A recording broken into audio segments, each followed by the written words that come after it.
وڵی هۆکاری بوون بە پێشمەرگەی ئێمە زۆر پێش ئەمۆزەوە ئێمە ڕزگاری نەتەوەی پارێزگاری لە خاک و خەڵک لەگەڵیشە پارێزگاری لە ئینسانیەت ینی نەک هەر وڵاتی خۆمان لە هەر شوێنێک ئینسانیەت بەرەو ڕووی هێرش بێتەوە یاخود بەرەو ڕووی نەمان بێتەوە ئێمە ئامادەین دیفاعی لێ بکەین. پێشمەرگەتی بخین ئەمەدا ئەوە یال بۆ بۆ پیرە بوو مامای بۆ پیرێ من بابێ من هەموو پێشمەرگە بووینە گەر شوڕەشێت کوردی دەبووینە خەباتە کردین یار خین ئەمەدا یعنی خوب بەخت کردن یال خین ئەمەدا ئەمە هەین یعنی کە خوب بەخت کەین. 30 سال از پێشمەرگە مەل زمانی رژیم و بەعز بگرە هەتانو کە بوو پارۆستنا خاک و کوردستانی شەرەف و نوموسی ملەتی کورد. لەبەرەوەی بوومە پێشمەرگە کەمە هەستی پێکی دێک ئەو پێشمەرگاتێ ینی ژیانەمە ملەتێمە لەسەو پێشمەرگاتێ یعنی پارێزریە خەلکێمە نیگا تازە بە مرتاحێژی پێناو پێشمەرگە دیفاعکردن لۆ خاکا خۆ پیرۆستترین ئەرکە کەمە بەزی بگەینین.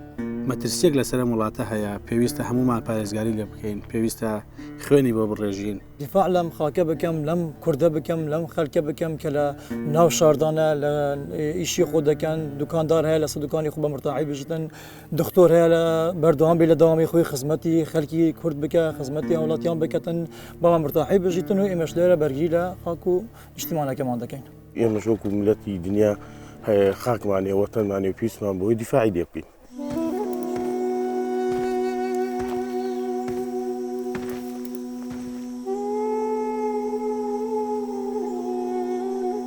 بۆی شەر دەکەم کە کوردستان خاکمانە وڵاتمانە مەجبورین شەر بکەین ئەگە ئێمە شەر نەکەین ئەدیکێ شەر دەکەن شەر دەکەین کو شەر نەمینیت شەر دەکەین لە پێنەوە کو شەر نەمینیت کو خەلک ئاسودەیی بژیت سڵح و سەفایدا بژیتن هەر لەبەر خاترەوە شەڕ دەکەم بۆی میش بە ئازادی بژێم بۆی میش بە سەربەستی بژێم بۆی ملەتەکەم بە سەربەستی بژێ بۆی ئێمەش وەکو خەڵک هەموو شوێن و مەکان و خۆشگوزەرانیەک بۆ ملەتەکەمان دابین بکەین.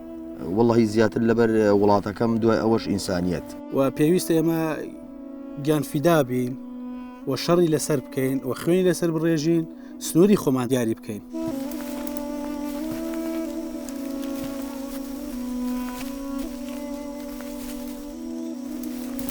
لێرە زۆر برادەری خۆشەویستمان لە دەست داوە لەسەر ئەم خاکە زۆر برادەرمان بریندار بووە لێرە داوای چاکبوونەوەمان بۆ دەکەین. بیری هاوڕێکەم دەکەم زۆر هاوڕێمەکەم هەبوو یعنی زۆر برادرم بوو ئەوی شەهید بووە پێشی تقریبا 6 مانگ لە محوەری زمار 24 دازدە ئەو شەهید زعیم شکری عەقید زعیم شکری لە محوەرێ گوێردا شەهید بی بسمامێ بنە ئەمجی ئامادەیە لەرێ ئەواندا و شەهیدت کورد و کوردستانت بەردەوام بین حتا خەلکی کوردستانێ ئارامی و ئازادی لە هەر جایەکی بیت بشین.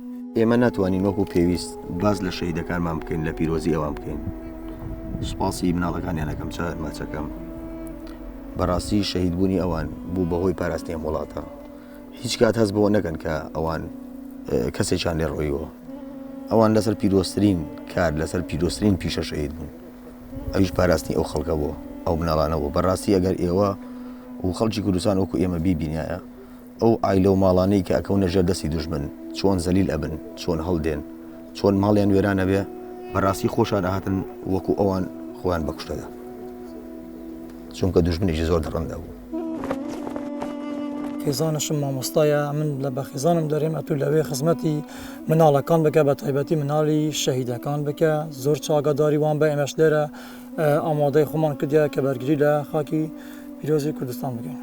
وڵا حەزم لێ بەژنەکە بێم خۆشمەوێ حەزم لێ پێی بڵێم بە ئارامی ئارام بێ بن و ترسی لە دڵانە بێ بۆ خۆشمەوێت.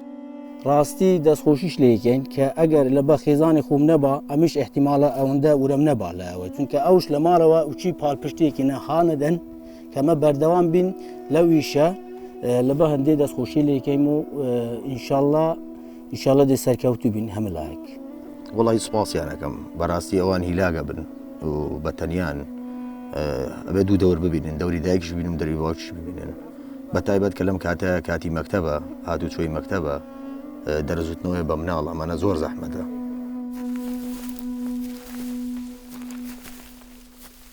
من دوو منداڵمەوە منداڵی کەشم ئەمڕۆ بەیانی بێت دە دنیا و پێویستیشە زۆرش خۆشحاڵم کە ناوی بنێم شەهید. وەڵی من 4 منداڵم هەنە 4 منداڵن زۆر بێت خۆش وەختێت دچمە ماڵێ و هەر بکەنی و زەوق و ئەوە خۆشی پێشمەرەتێن و ئەنی من زۆر حەزم ڤیانە لەگەڵ منداڵەکانم هەیە. منداڵێن من 4 پێشمەرگەنە وەکو من 4 پێشمەرگەنە و هیودارم ئەو دەست پێشمەرگاتیش هەل نەگرن هەروەکو ما بە خەڵکی دی ئاسوودە بین ماڵ منداڵێن ما ئاسوودە بن زۆر سوپاسی عایلێ دیژی دکەم کەلماڵەوە ئەرکێەوە گرانترێ لێهاتی بۆی کەمە پێشمەرگەینە زۆر سوپاسیۆنج دکەم و هاوکاریە ماڵ منداڵەکەن. من 5 منداڵێت هەیە. 3 منداڵ. حەزم لێ بە منداڵەکانی خۆم بڵێم ئینشاءالله ئەو لە خینا خۆ بەردەوام بن ئەمە دێ پارێزین لۆ ئایندەیەکی گەشتر ئایندەیەکی ڕوونتر چاوەڕێ بکەن. منداڵەکان ئەم لێرە شارەت کەین دیفاعت کەین کە ئەو بخینن بۆ ڕۆژێکە خۆشتر گەشتر بۆ وان و بۆ کوردستانê. 6 منداڵم هەیە ئەگە چوومەوە ماڵێ لەگەڵیان یاری بکەم لەگەڵ منداڵەکانم. بە کوڕەکەم ئەڵێم ئەگەر هاتوو ئێمە شەهیدیش بووین دڵگران مەبن ئێوەش بەڕێ ئێمە بێن هیچ دڵگران نەبن بۆ ئێمە ئەم کاری هەڵمان بژاردووە پاراستنی ئەم وڵاتەیە. تەبان شتێکی ناخۆشە بۆ من بەڵام ئەوەی کە من لێرم ئەوە زەرورترە لەوەی کە لە تەنیشتی خێزانە بم کەم ناڵێ ببێ.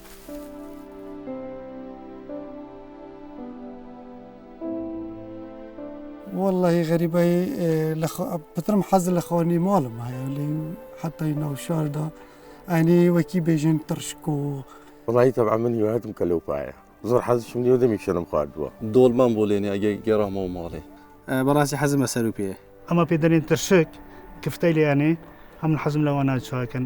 وڵی حەزم لە ماسیە کە لە بەدەستی خێزانم جارێکی دیکە ئەم خواردنم خواردبەوە ڕاستی ماسی زۆر جوان دروست دەکە خێزانم کە بەخۆم ماسیگر ماسی دەگرم.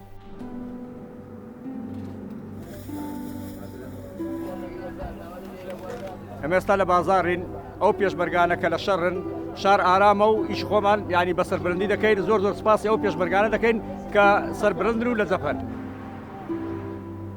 وەسڵا و ڕێز بۆ پێشمەرگە قارەمانانە دەنێرم کە لە بەرەکانی جەنگن هەڵبەتە مانمان شەرەفمان ئاینمان هەموو شتەکان پەیوەندیە بە بوونی پێشمەرگەوە ئەوان کە بن ئێمە هەبین. ئێمە وەکو پۆلیسی هاتوچۆ سپاسی پێشمەرگە دەکەین کە أركان خمان زي بزيادة كين لسايوان. أشكر قوات البيشمركة حاليا هم في جبهات القتال اللي احنا عايشين هنا بفضلهم بحمايتهم طبعا بالأمان. بهوي برگری ئێمە لە قوتابخانەکانە ئاوها بە سەربەرزیەوە خزمەتی قوتابیەکانمان دەکەین. سپاس لۆ پێشمەرگەچەوەی هەموو پێشمەرگەی ماچ دەکەم. نشكر قوات البيشمركة نشكر مثل ما يقول حامونا بهالمنطقة حاموا أطفالنا وأهلنا نشكرهم الشكر الجزيل على المبادرة الحلوة هاي. سپاس بۆ پێشمەرگە.